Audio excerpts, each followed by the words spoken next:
We're here.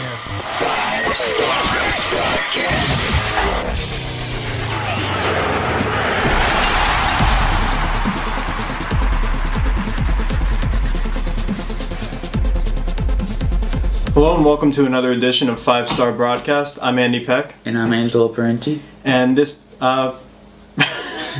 this broadcast we're going to review the Elimination Chamber event that was held last Sunday. And to kick off that show, we had the Brotherhood defeating Rybaxel. And what were our picks for that one? I know you ended up with all perfect picks this one. So you had the Brotherhood and so did I. So we're 1 for 1 on that one. Do you think where do you think the Brotherhood's going? Like, I don't know. I mean, it's kind of getting to the point where if they're gonna have a match at WrestleMania, they need to split up soon. But it doesn't look like they're going to, and I'm hearing talks that they're gonna be in a big tag match that's gonna happen. So I don't know why they're opening the show with Rybaxel. Yeah, and didn't they? I think they opened the last show. We were at. Yeah, because they lost the tag titles at the pre-show. Right. So I don't know. Next match. Yeah, next match is actually another tag match. We had the New Age Outlaws defeat the Usos to retain the tag titles, and I wasn't a fan of the Usos losing here. I think the New Age Outlaws need to drop the titles at this point. I don't want to see them heading into WrestleMania with the tag belts. Yeah, I'm just thinking maybe it's just gonna, like you said, be a big tag match at WrestleMania. But I don't know why they keep maybe they're just keeping on the belts on them so they can include them in the tag match, because once they lose them, maybe they're just gonna be done with them. Hopefully that's the case. But for that match, I actually predicted the Usos and predicted the New Age Outlaws, continuing his 2-0 record for this pay-per-view. The next match was the Intercontinental title match. This was actually a pretty good match. It was, and I was thinking it was going to be. We saw Big E Langston defeat Jack Swagger. I went with Jack Swagger and went with Big E Langston.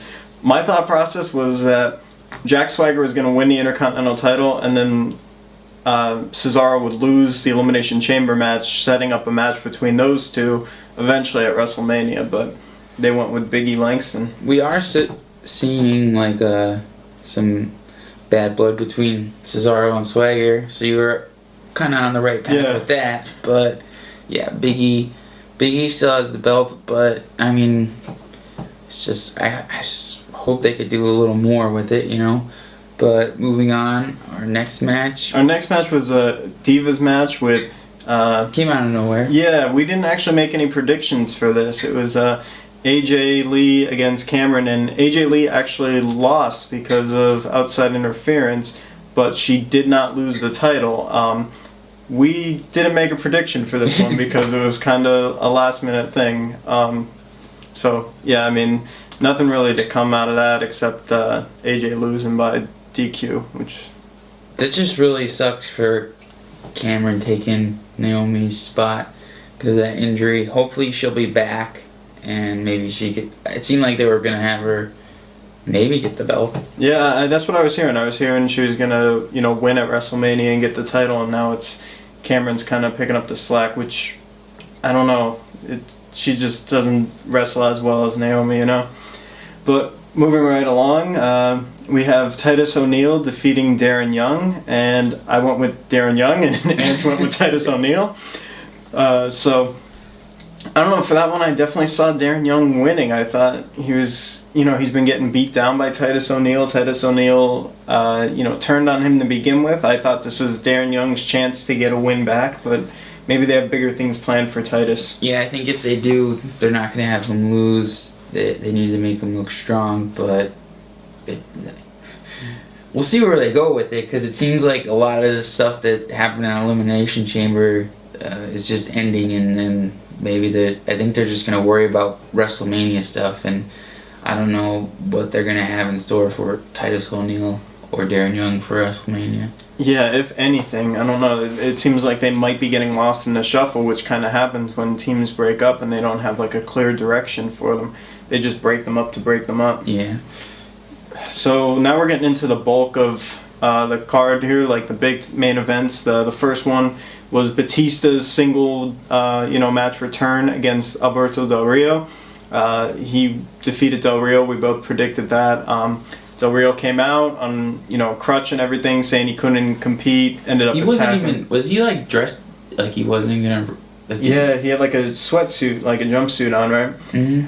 My feed ended up like cutting out on me when Del Rio first came out, and I didn't even care about fixing it because I didn't care about this match at all. I was making something to eat, so I was just hoping I could hear it in the other room. Yeah, all I know is that obviously Del Rio ended up attacking Batista. They had a match. Batista won. I don't know if it was a good match. It probably wasn't, but Yeah, but I don't think anyone picked Del Rio. no. Nobody. No. Then the next match we had the Wyatts against the Shield. Match of the night. Yeah, definitely. Match of the night. Possible match of the year contender along with Bray Wyatt and Daniel Bryan from the Royal Rumble.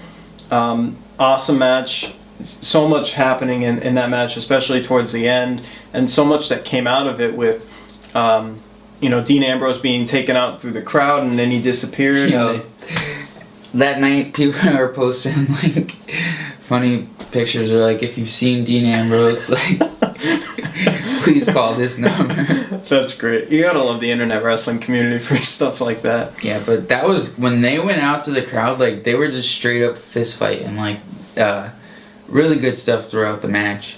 But yeah, a lot of good spots there. So, the Wyatts pick up the win, which, we both predicted they needed that win, especially with Bray heading into his program with John Cena.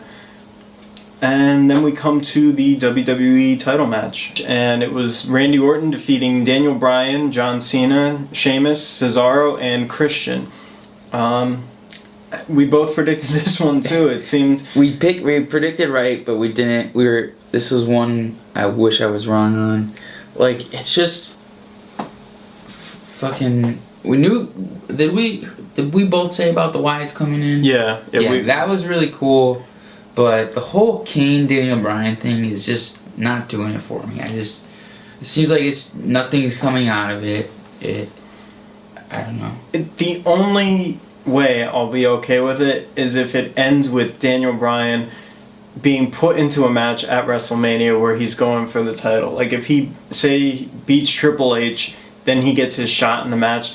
Then I'll be fine with it because it's like they kept putting up these roadblocks and like preventing Daniel Bryan from winning the title and screwing him out of the title once he had the title and all these different things that prevented him and the fans from what they wanted. And then I'll be fine with it if that happens.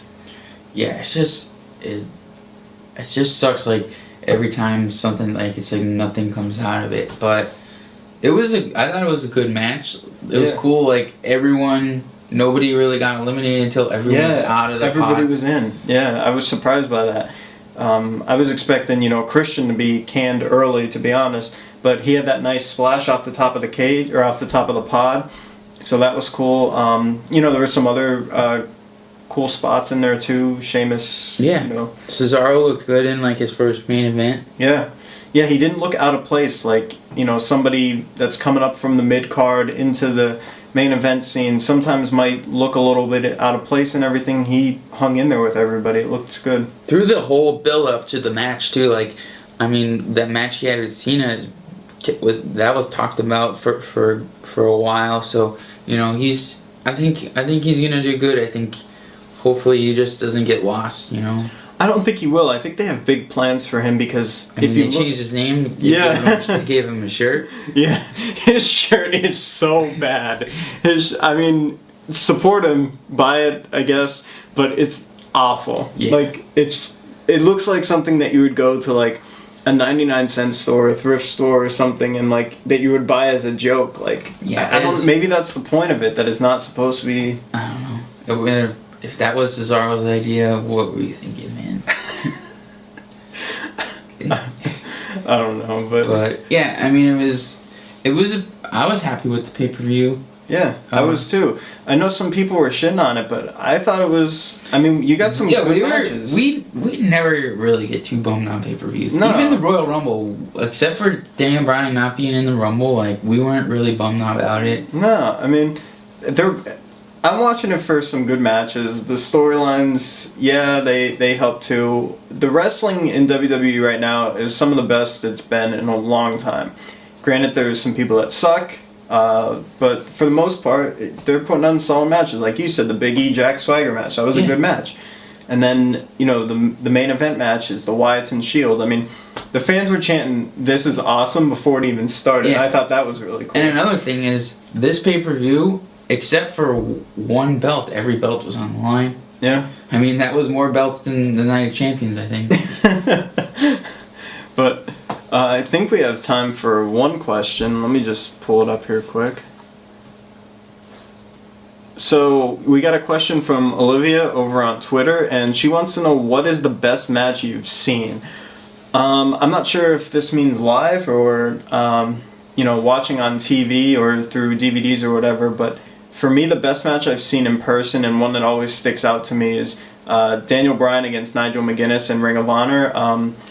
He was Bryan Danielson at that time, Daniel Bryan was, and they were just exchanging headbutts in the middle of the ring until both men were bleeding, and like legitimately bleeding. They didn't cut themselves or anything, just straight up exchanging headbutts. And it was just one of the most intense things I've ever seen. And I think I was sitting like third row or something for that, and it was just crazy. So I'm going to put that up there as the best match I've ever seen. Yeah, I can't pick one. There's just so many to pick from. But we did get this other question about the Attitude Era, and I just want to bring up this idea. Even though I don't think it could happen because of the whole rating, do you think it would have been cool to have, like, you know, they have old school Raw, like Attitude Era Raw? Like, where it was just like an Attitude Era? Like, yeah. I think they could have went, like, they could do something like that. It would just be hard now with the rating system, like you said, like. But that's the thing too. I don't really like stress over Attitude Era. Like, I don't care that there's not boobs and curses and stuff. Like, I just wish. I always say I just hate the goofy stuff, the dancing and stuff like that. I think if that was taken out, like, it wouldn't be a problem. Yeah, and one of the things that I think is often overlooked with the Attitude Era, like people say about the curses and the boobs, and for me it was watching, like, on the WWE Network with all the old episodes. You're seeing how much better things flowed together. Yeah, like, there was storylines. Yeah, there was exactly. build-ups. Like, somebody, I forget what happened, but somebody came out and, like, they cleared out the ring, and then it led in right into another match, and everything just flowed so seamlessly, and storylines were, like, intertwined between each other and everything, and it was just really cool. And that's what I miss about the Attitude Era. Like, I don't, like you said, I don't care about that there's no bra and panties matches or that, you know, Stone Cold Steve Austin isn't out there cursing his ass off, you know, and drinking beers and stuff. I don't care about that. No. There was just a story presence to there and some good matches too, so that's what I miss about it. Well, we're out of time, and we're out of here. See ya.